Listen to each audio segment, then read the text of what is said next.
성경 누가복음 10장 같이 공부하시겠습니다. 누가복음 10장도 누가복음 9장이랑 마찬가지로 이제 주님께서 이스라엘의 메시아가 아니라 하늘에 올라가서 하나님 보좌 우편에 앉으실 인자로서 십자가에서 죽으시고 부활하시고 그것을 통해서 더 큰 영광, 이스라엘의 메시아로서 열방의 왕이 되는 것보다 더 큰 영광, 하늘과 땅에 있는 모든 권세를 차지하신다는 거죠. 그 이야기를 토대로 이제 새로운 방식으로 나아가는 신앙생활, 이 부분이 많이 제시가 되어 있습니다. 아무튼 누가복음 한번 보겠습니다. 일단 70인의 사역이 먼저 나오게 되는데, 이 사역은 다시 한번 이제 유대인에 관련된 사역이라고 보시면 될 것 같아요. 근데 이제 누가복음에서만 이 70인의 사역이 나오게 되는데, 이것은 이제 마태복음과 비교했을 때, 이제 마태복음에서는 이제 그 사도들만을 통해서 일을 하는 게 나오고 있는데, 여기서는 이제 70인의 다른 이름이 알려져 있지 않은 주님의 제자들이 함께 일을 하죠.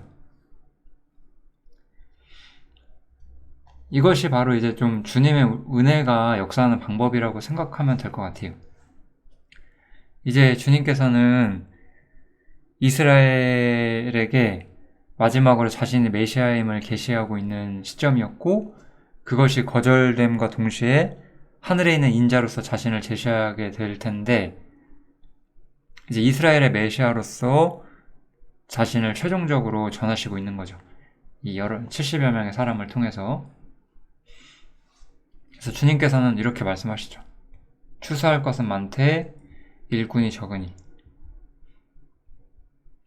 즉, 이 70인이 사도들 외에 부름을 받은 이유도 추수할 것이 많기 때문에, 이스라엘의 남은 자들을 하나님을 믿게 하고 이제 장차 더 나은 신앙으로서 신앙의 길로 나아가게 하기 위해서 12명의 사도로는 부족했던 거죠.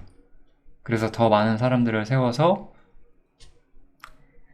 이들이 이스라엘 각지로 다니면서 하나님의 말씀과 하나님의 나라를 전하고, 그들은 이때 하나님을 받아들이게 되고, 사실 여기서 하나님을 받아들이는 것으로 끝나는 것이 아니라 이제 거절당하시고 십자가에 죽으시고 부활하시는 그리스도를 믿게 될 사람들이잖아요. 그러므로 인해서 이 70인의 사역들, 이들이 한 사역도 교회의 초석이 될 수가 있는 거죠. 여기서 봤을 때는 우리가 이 마태복음과 차이점을 보자면, 마태복음은 그냥 이스라엘의 메시아를 전한다는 게 목적이라면 70인의 사역은 이스라엘의 메시아를 이들이 전했어요. 이들이 전한 건 이스라엘의 메시아가 맞아요. 그렇지만 우리 이제 세례요한의 제자들이 예수님의 제자가 되잖아요. 그것처럼 이제 이스라엘의 메시아로서 주님을 받아들였던 사람들은 이제 주님을 이스라엘의 메시아가 아니라 십자가에 죽으시고 부활하시면서 온 세상 영광의 상속자가 되시는 것까지 믿게 되겠죠. 그리로 나아가기 위한, 사람을 부르기 위해서 추수할 것이 많기 때문에 추가적인 사람들을 세우셨다. 이렇게 보시면 되겠습니다. 그래서 이 70인의 사역이 되게 앞으로 나아간다는 측면에선 중요하고요. 근데 이제 여기 있는 내용은 마태복음과 동일하죠. 이거는 이스라엘에게 보낸다는 의미를 가지고 있죠. 어느 동네에 들어가든지 너희를 영접지 아니하거든 그 거리로 나와서 말하되, 그 주님을 거절할 경우에 발에 먼지를 떨고 심판을 선언하라는 이스라엘에게 전할 때 이들의 책임이 그대로 드러나고 있어요. 그래서 여기서도 말하죠. 너희를 보냄이 어린 양을 이리 가운데 보낸 것 같다. 이들이 이스라엘 가운데 하나님의 나라를 전하면서 반대를 받을 것이고 회방을 받을 것이고 또 거절당할 것이라고 주님은 미리 말씀해 주시고 계신 거죠. 그래서 이스라엘에 대해서 이렇게 심판을 선언하라고 얘기하시죠. 화 있을진저 고라시나 화 있을진저 벳세다야. 너희에게 행한 모든 권능을 두로와 시돈에 행하였다면, 두로와 시돈은 이제 이방 국가죠. 그러니까 이스라엘에게 주님께서 많은 은혜와 권능을 보여주셨는데 이것들을 이방인에게 보여줬다면 그들이 회개했을 것이다. 너희들은 회개하지 않는다. 이렇게 말하는 거겠죠. 이스라엘의 어떤 교만과 주님을 거절하는 모습에 대해서 심판이 있을 거라고 말씀을 하시는 거예요.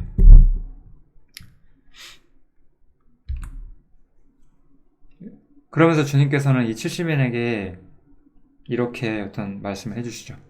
너희 말을 듣는 자는 곧 내 말을 듣는 것이요 너희를 저버리는 자는 곧 나를 저버리는 것이요 나를 저버리는 자는 나 보내신 이를 저버리는 것이라 하시니라. 이렇게 말씀하시죠.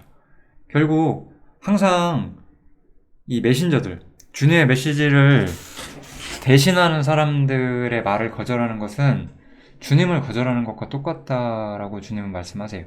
그리고 주님을 거절하는 것은 이스라엘에게 있어서는 하나님을 거절하게 되는 거죠. 항상 우리가 여기서 생각해야 되는 게 뭐냐면 하나님께서 계시잖아요. 하나님께서 계시고 사람이 있을 때 하나님께서 사람에게 직접 말씀하시는 것이 아니라 여기에 대리인이 있어요. 선지자였기도 했고 옛날에 모세도 대리인이었죠. 그리고 이제 선지자들도 대리인이죠. 그리고 마지막 때에 예수께서 아들로서 오셔서 전한 자고 히브리서에 나오죠. 그래서 이 대리인들을 통해서, 즉 사람은 이 대리인이라고 자처하는 사람들의 말을 들어봐야 돼요. 뭐 여기 또 다른 대리인이 있을 수 있겠죠. 근데 이 사람은 가짜라고 한번 생각을 해볼게요. 그럼 이 사람의 말과 이 사람의 말이 들려요. 그럼 이 사람의 입장에서는 어떻게 해야 돼요? 이 사람 말을 듣게 되면 가짜의 말을 들었기 때문에 심판을 받게 되는 거고 주님을 안 믿게 되는 거고, 올바른 대리인의 말을 듣게 된다면 그 사람의 가르침을 쫓아서 하나님께 나아가는 길이 열리게 되겠죠? 이건 굉장히 중요한 원칙이에요. 사람들은 지금도 뭐 하나님을 직접 보길 원한다든지 그런 걸 말하지만 그런 건 다 무익한 생각이죠. 하나님께서는 말씀을 통해서, 그리고 말씀의 전달자들을 통해서 자신을 드러내시기 때문에 듣는 사람의 책임이 어떤 식으로 존재하는지를 우리가 생각해 볼 수가 있습니다. 어쨌든 제가 아까 말씀드렸던 것처럼 70인은 우리가 궁극적으로 봤을 때 새로운 은혜의 길을 나가는 토대이기도 하지만 또 이스라엘에게 보내진 자들이기도 하잖아요. 그래서 70인이 돌아오면서 이렇게 말을 해요. 70인이 기뻐 돌아와 가로되 주여 주의 이름으로 귀신들도 우리에게 항복하더이다. 이거는 이 사람들이 이스라엘의 메시아로서 주님을 전한 거죠. 메시아이신 주님을 전했고 그 부분에 대해서 이스라엘이 굴복했다라고 말하면서 기뻐하는 거예요. 이게 이 구절의 핵심적인 용도예요. 아마 이 구절에 대해서 굉장히 신비적이고 잘못된 해석들이 많을 것 같아요. 제가 보기에는. 그럼 여기서는 뭐 귀신을 우리가 굴복시킨다든지 뭐 이런 문제를 전혀 다루는 것이 아니에요. 귀신을 굴복시키는 것은 메시아가 하시는 일이었어요. 그렇기 때문에 이들은 메시아께 권능을 받아서 메시아의 일을 한 거예요. 그렇지만 주님께서는 귀신들이 너희에게 항복하는 것으로 기뻐하지 말고 메시아의 일에 만족하지 말라는 거예요. 너희 이름이 하늘에 기록된 것을 기록하라고 하는 거죠. 그럼 이제 하늘에 기록된다는 건 무슨 말이 돼요? 예수님께서 인자로서 십자가에 죽으시고 부활하시고 하늘에 오르시게 되잖아요. 그죠? 그러니까 이 하늘에 기록된다는 거는 주님께서 이스라엘의 메시아의 자리에 그저 계시지 않고 십자가에 죽으심으로써 더 높은 하나님의 영광을 계시할 것이다. 이 이야기를 지금 하고 있는 거예요. 굉장히 중요한 구절이죠. 이 말씀에 사실 쉬운데 굉장히 많이 가려져 있는 구절 중 하나죠. 제가 옛날에 있던 교회들도 뭐 이런 구절들 다 정확히 해석 못했던 것 같아요. 하지만 생각보다 명확한 주제를 다루고 있습니다. 이거는 어렵지 않은 거예요. 주님께서는 이것을 말씀하시면서 주님께 기도를 해요. 하나님께. 이 구절이 요한복음 12장에, 마태복음 12장에 나오는데 그 순서나 상황이 참 많이 달라요. 누가복음에서는 이렇게 하늘에 속한 새로운 길을 제시하시면서 이것을 슬기 있는 자들에게는 숨기시고 어린아이들에게 나타내심을 감사하나이다. 이렇게 말씀을 하시죠. 마태복음과는 나와 있는 위치가 상당히 다릅니다. 마태복음에서는 이 70엔에 대한 이야기 없이 마태복음 10장인가 11장이었는데요. 제가 갑자기 장이 잘 생각이 안 나네요. 그쯤에 이제 이 70인에 대한 이야기가 없이 이 주님을 선포하는 것, 주님을 선포하는 이야기가 나오자마자 이것이 지혜롭고 슬기 있는 자들에게는 숨기시고 어린아이들에게는 나타나심을 감사하나이다 이렇게 말해요. 그러니까 마태복음에서는 이런 거는 굉장히 중요한 어떤 도덕적 원칙이 있다고 우리가 볼 수가 있죠. 왜냐하면 마태복음에서 이 구절은 이스라엘의 메시아를 받아들이는 것도 지혜롭고 슬기 있다고 생각하는 자들, 교만한 자들에게는 숨겨져 있고 겸손히 하나님의 은혜를 받는 자들에게는 제시가 된다고 말한 거고요. 누가복음에서 이것이 하늘에 있는 문제도 마찬가지라고 말하는 거죠. 제가 처음 단순히 죄사함이 복음이 아니라 연합과 주님께서 십자가에 죽으시고 부활하고 승천하시고 우리가 그리스도와 하나 되어서 우리가 하늘에 있는 영광을 다 함께 소유하게 된다. 연합이라든지 해방이라든지 하늘에 계신 그리스도라든지 이런 류의 지식들을 처음 알게 됐을 때 제가 형제라고 생각했던 사람들이 이걸 잘 이해를 못하고 못 받아들이는 거예요. 이게 물론 이해가 안 되고 해방의 경험이 없기 때문에 온전히 자신의 것이 되지 않을 수는 있는데 그냥 그게 되냐 안 되냐를 떠나서 아예 이런 주제에 대해서 관심조차 갖지 않는 거죠. 그러면서 저는 좀 궁금했던 것이 저 사람들은 왜 이 하늘에 있는 주제를 이해를 못할까 저는 생각을 했었거든요. 그러면서 사람이 땅에 있는 것은 이해해도 하늘의 것은 이해하지 못하는 것인가? 그 두 개가 다른 것인가? 그런 생각도 좀 했었어요, 처음에는. 그런데 성경을 보면서 아니라는 거예요. 똑같아요. 즉, 반대로 그런 가능성이 어디서 더 생기게 되냐? 실상 그들은 땅에 있는 문제, 죄사한 문제도 온전히 받아들이지 않았을 가능성이 크다는 거죠. 왜냐하면 하늘과 땅에 하나님의 성령 역사하는 방식이 똑같기 때문에 우리 개인의 죄사함 문제, 이스라엘이 하나님께 죄사함을 얻고 이스라엘 민족이 회복되는 문제, 그리고 십자가를 통해서 우리가 죄사함을 받고 또 죄사함을 넘어서 하늘에 있는 주님의 모든 영광을 함께 누리는 공동 상속자가 되는 이 모든 진리가 같은 원칙으로 주어지는 거기 때문에 우리가 죄사함이 확실하다면 언젠가는 반드시 이 주제까지 오게 돼 있어요. 이 주제에 대해서 끝끝내 관심이 없다면은 제 생각에는 어쩌면 거듭나지 않았기 때문일 수도 있는 거죠. 왜냐하면 같은 원칙으로 제시가 되니까. 우리가 마태복음과 누가복음의 똑같은 구절에서 전하는 것이 다르다는 걸 보면서 이런 것도 한번 생각해 볼 수가 있습니다. 이 지혜롭고 슬기 있는 자들에게 숨기는 것이 이스라엘의 메시아를 전하는 것에도 그랬고 이제 은혜 가운데 하늘 영광이 제시될 때도 똑같이 그런 거죠. 이 문제는 이제 그렇지만 조금 차이점이 있다면 죄사함은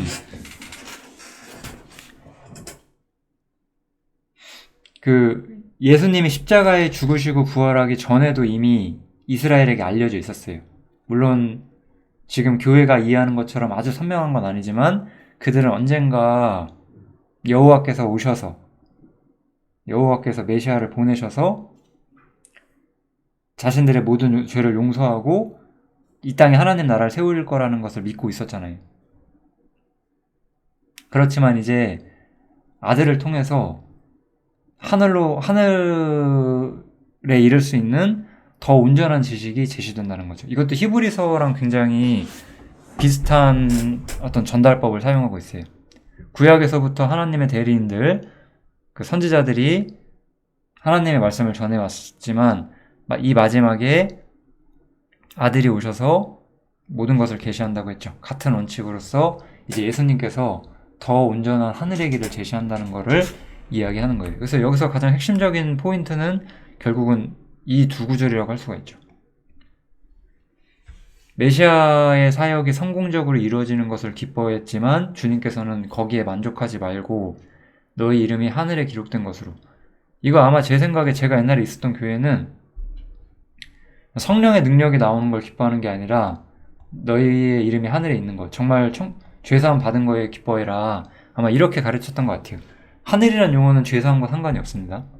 죄사함은 하늘에 대한 이야기가 있기 전에도 이미 이 땅에 있었던 주제거든요. 여기까지가 어쨌든 70인의 사역을 통한 이스라엘의 메시아로부터 더 온전한 하늘로 향하는 진리의 길까지 이야기를 제가 드렸어요. 9장하고 굉장히 흡사하죠. 9장은 예수님이 십자가에 달리시는 문제를 통해서 그것을 이야기했다면, 여기서는 십자가 자체보다는 이제 십자가의 결과로 나타나게 될 하늘 영광에 대한 이야기가 어느 정도 소개가 되어 있죠. 이제 나오는 문제는 실천적인 문제라고 보시면 될 것 같아요. 같은 교훈을 실천적인 관점에서 접근을 하는 거죠. 그래서 어떤 율법사가 이제 주님께 와서 주님을 약간 시험하면서 진지한 자신의 신앙적 고민 때문에 묻는 게 아니라 악한 의도를 갖고 묻고 있어요. 그러면서 선생님, 내가 무엇을 하여야 영생을 얻으리까? 이렇게 질문을 하고 있는 거죠.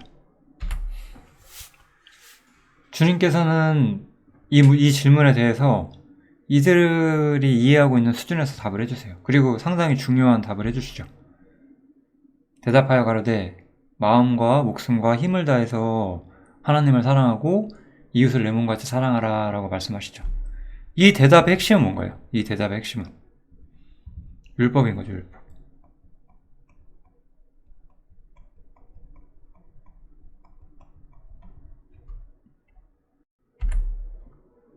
근데 제가 여기서 좀 많은 분들이 오해하는 거를 좀 말씀을 드리고 싶은데요. 이 영생이에요, 영생.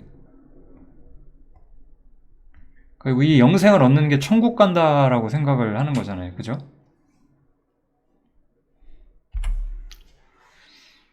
그렇지만 이 영생이란 용어는 우리가 단순히 천국에 가냐 안 가냐의 문제 이상을 담고 있어요.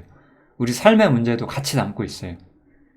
우리가 영생을 얻는다는 것은 영원한 생명을 얻는다는 것이고 하나님의 생명을 얻는다는 뜻이기도 하고, 혹은 생명이 있다라는 말은 그 생명을 누린다는 개념을 항상 성경에서는 이야기를 해요. 제가 9장에서도 말했던 것 같아요. 그래서 이 생명을 누리지 못하는 것, 그것은 죽음과 연결이 되어 있고 생명을 누리는 것은 삶과 연결이 되어 있다라고 제가 말씀을 드렸던 것 같아요. 그래서 영생을 얻는다는 표현은 이 사람들이 단순히 천국 가려면 이렇게 해야 된다라는 개념에서 이런 대화를 하는 건 아니에요. 영생을 얻는다는 표현은 한마디로 말해서 하나님과 어떤 일종의 온전한 관계를 유지하고 있다는 의미죠.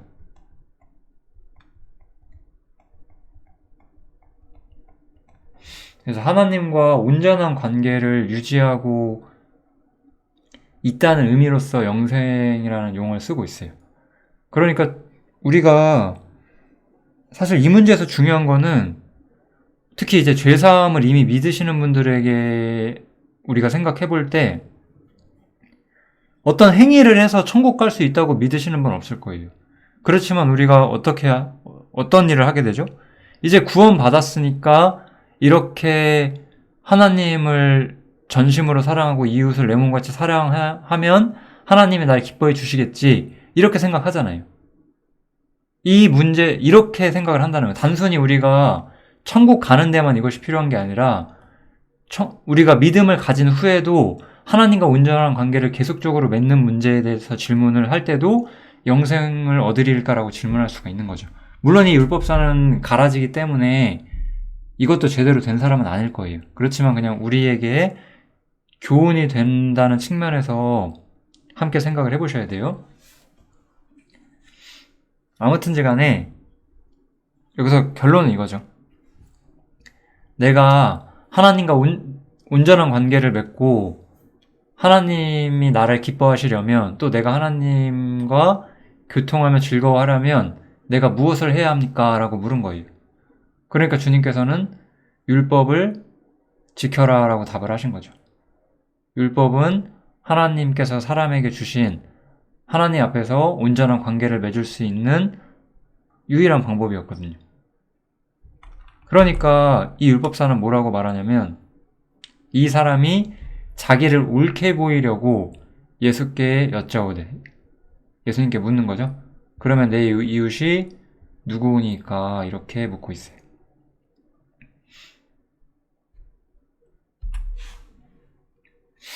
이 사람은 지금 교만에 빠져 있었고 자신을 옳게 보이기 위해서 예수님께 묻고 있는 거예요. 내 이웃이 누구냐고. 그래서 뭐 누구라고 답을 하면 자신이 그렇게 잘하고 있다, 이런 마음을 이런 생각을 하고 있었기 때문에 이 사람은 자신을 옳게 보이려고 예수께 그걸 묻는 거죠. 이 사람은 문제가 뭐냐면은, 우리는 알아요. 이 말씀이 율법이라는 것 관련이 되어 있고 우리는 율법을 사실 온전히 지킬 수 없다는 거를 우리는 잘 알고 있어요. 그리고 구원받은 이후라도 이것이 안 되기 때문에 하나님과 나 사이에 온전한 관계가 세워지지 않는다는 것 때문에 괴로워하기도 해요. 그렇지만 이 사람은 전혀 그걸 이해를 못하고 오히려 자신을 옳게 보이기 위한 수단으로 사용을 하고 있는 거죠.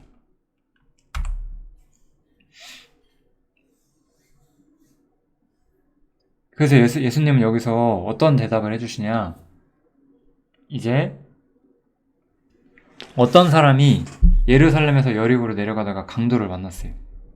강도를 만나서 거의 죽게 됐어요. 옷도 뺏기고 가진 것도 뺏기고 거의 죽는 상황이 된 거예요. 그런데 어떤 제사장이 지나갔어요. 그리고 레위인도 지나갔는데 피해서 지나갔죠. 도와주지 않았어요.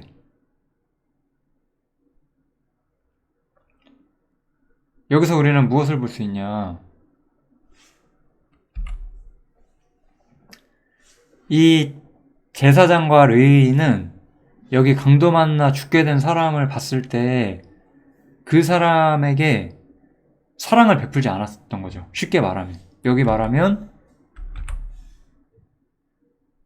이웃을 내 몸같이 사랑하라고 했는데 이웃에게 선을 베풀지 않은 거예요. 이것이 바로 육신의 어떤 근본적 경향이거든요. 무슨 말이냐면은, 이 율법사는 자신이 이걸 잘하고 있다고 생각을 했어요.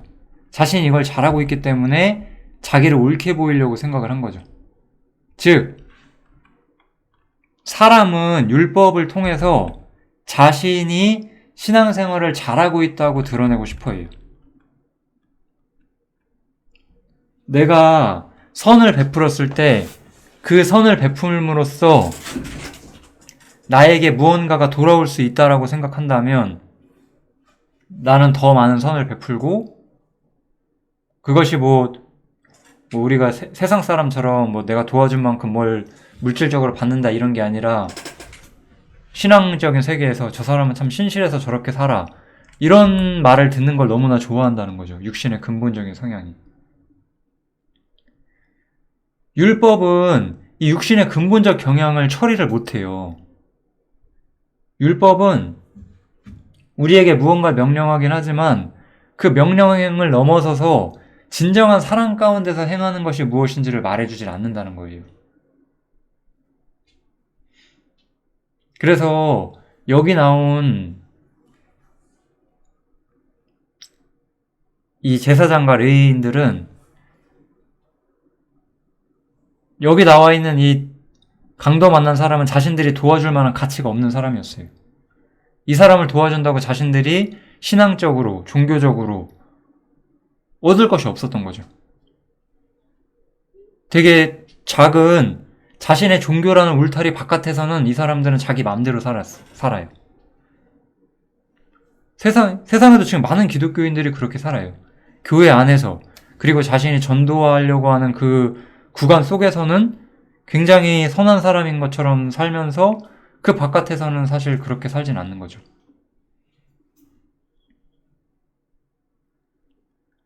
자신을 높이려는 경향이 있다는 거예요. 하나님의 명령이, 여기서 우리가 배울 수 있는 핵심적인 의도는 하나님의 명령이 나를 높이기 위한 수단이 된다는 거예요.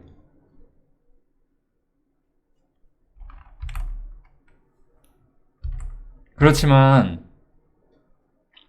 어떤 사마리아인은 이렇게 하죠.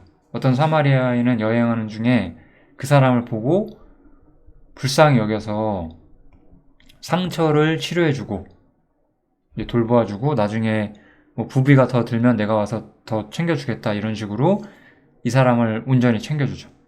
그러면서 예수님은 물으시는 거예요. 내 의견에는 이 세 사람 중에 누가 강도 만난 자의 이웃이 되겠느냐라고 이야기를 하시는 거죠. 여기서 우리가 볼 수 있는 핵심은 율법이라는 것은 하나님 앞에 의무를 지워줘요. 하나님 앞에서 우리에게 의무를 지워주게 되고, 그래서 우리는 하나님 앞에서만 자신의 의무를 다하려고 해요. 그래서 내가 생각하기에 하나님과 상관이 없는 영역에서는 아무런 의무가 없다고 생각하는 경향이 있어요.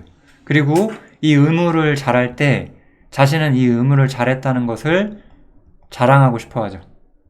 나는 신실한 사람이다. 이렇게 말해주고 싶어, 이렇게 자신을 드러내고 싶어 한다는 거예요. 율법의 근본적인 경향이에요. 그러니까 우리가 율법 시스템 속에서는 무언가 하나님 앞에 진정한 신앙생활을 하는 게 불가능해요. 그래서 교회는 율법을 사실은 버려야 돼요. 율법과 교회가 같이 갈 수가 없어요. 이런 방식들이 교회 안에 들어와서 꼭 이거랑 똑같지 않더라도요. 우리가 이렇게 잘하면 내가 하나님과 가까워진다. 이런 시스템이 남아있어서는 안 되는 거예요.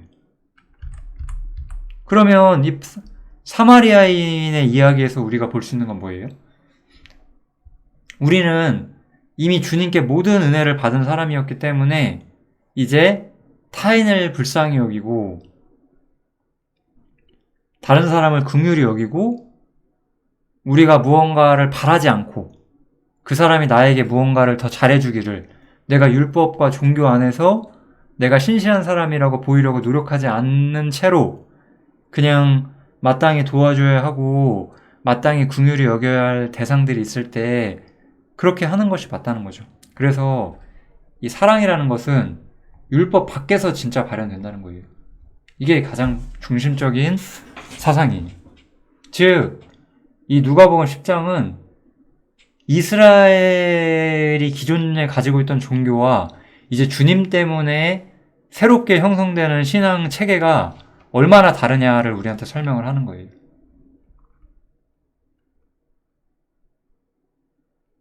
우리가 율법 아래서 다른 사람의 이웃이 될 수가 있을까요? 안 되죠. 진정한 사랑이 나가지 않거든요. 율법 안에서는.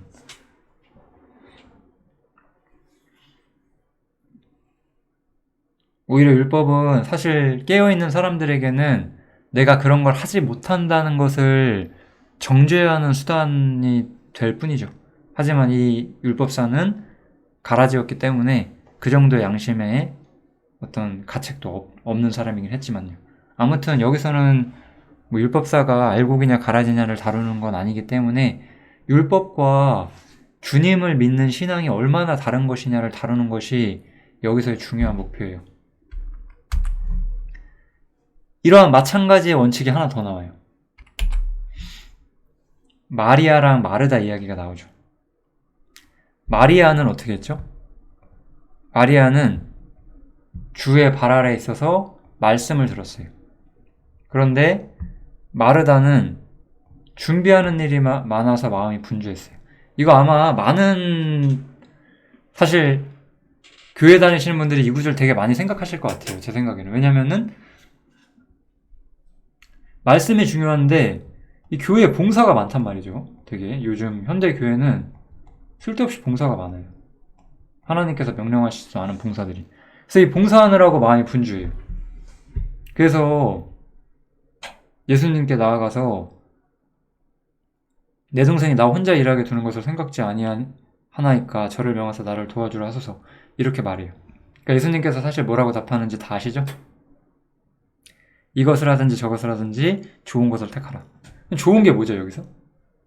당연히 말씀을 듣는 일이 좋은 거죠. 무언가를 준비하고 분주하고 마음에 나눠지면서 봉사. 여기서 사실 형식이죠, 형식. 쉽게 말하면. 형식과 겉모습을 말하는 거예요. 봉사, 형식, 겉모습 이런 데는 진정한 신앙생활이 없어요. 우리가 누가복음에서 무엇을 말하려고 하는 거예요? 진실하게 주님의 말씀을 가까이 하고 그것을 쫓는 생활이 봉사와 형식과 겉모습과 거짓된 예배보다 훨씬 더 중요하다는 이야기를 하는 거죠. 제가 예전에 해방을 알고 이제 명목상의 기독교회를 나오고 마태복음이랑 누가복음을 보면서 이런 주제들은 참 복음서에서 많이 봤던 것 같아요. 이런 이야기들을 선명하게 이해하게 되면서 아, 그렇구나. 우리가 그동안 기독교 안에서 당연하다고 하는 것들이 사실 인간이 만든 전통들이었구나. 이런 거를 자연스럽게 이해하게 됐어요. 처음에 제가 이렇게 나와서 우리가 아무것도 하지 않을 때, 우리 교회가 아무런 것도 하지 않을 때 어떠한 행위를, 지금도 사실 안 하고 있긴 하죠. 사람들은 굉장히 그것을 두려워했죠. 처음에는 이렇게 아무것도 안 해도 되는 걸까? 근데 아무것도 안 하는 게 아무것도 안 하는 게 아니죠. 우리가 해야 될 일은 아주 단순해요. 하나님 말씀을 따르고 쫓고 내가 자원해서 형제자매와 교회를 위해서 할 수 있는 일들이 있으면 하시고 그것 외에는 어떤 형식과 그런 게 필요가 없는 거죠. 교회가 분주한 봉사와 형식과 겉모습을 만들어서 실상은 더 좋은 주님의 말씀을 가까이 하고 진실이 겉모습을 제거하고, 아까 이 율법사 이야기랑 똑같은 거예요. 율법 안에서는 진정한 신앙생활을 안 했어요. 마찬가지로 그러니까 봉사와 헛된 예배 형식들, 형식과 겉모습 이런 데서도 진정한 신앙생활이 되질 않아요. 이 마리아와 마르다 이야기도 그런 주제들을 우리한테 말을 해주고 있죠. 누가복음은 진정한 기독교라는 건 어떤 것이냐, 이것을 말해줘요. 진짜 중요합니다. 그래서 아마 앞으로 나올 이야기들도 계속해서 이런 주제를 다루게 될 거고, 누가복음은 진짜 기독교라는 게 어떤 것인가, 이걸 우리한테 분명히 많은 부분 가르쳐 줄 거라고 생각을 합니다. 누가복음 10장 여기서 마치겠습니다. 감사합니다.